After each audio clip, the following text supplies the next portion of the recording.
Hi, this video is to explain how to add an individual user, one user at a time.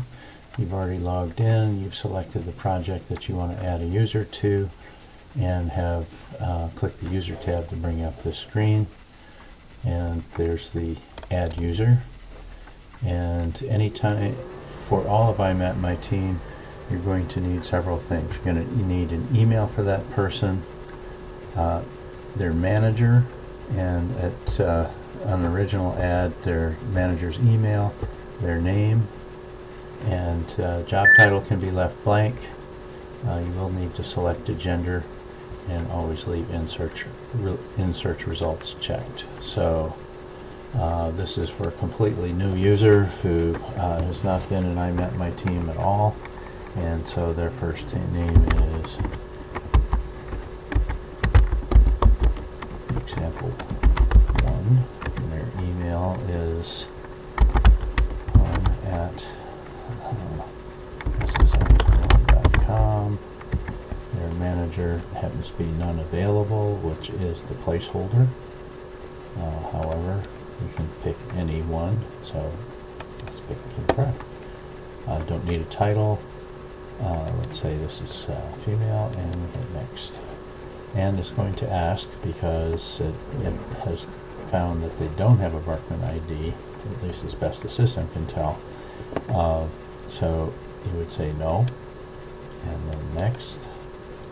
And immediately it would send an email to that person asking them to complete a questionnaire. And you'll see what it goes through there. And that goes, that email goes to the SSI system. And if your manager said send it to somebody, and you want to make sure that the manager knew that you'd sent it, you could just put a CC in there. And then click send email. And what that does is, you can search for example. There's example 1, and it will show not active because they haven't completed a Berkman questionnaire, but it does show the manager is Kim Fry. So they're in imapMyTeam, but and people can search for them, but it will show them but pull up no information. So that's how to add an individual user from scratch. If we want to add an individual user that does have a Berkman ID, you could say first name example 2,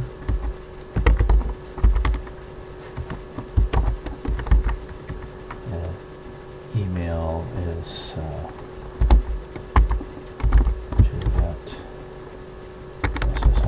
ssm.com. Their manager is Kim Fry, and their mail, they're in search results. Always have it in search results. Hit next. Do they have a Berkman ID? Yes. And you hit next. And of course you'd have to know their Berkman ID. And I'm just going to pop mine in there just for the sake of argument, because that's the only one I can remember. Check status. Is it active? Yes.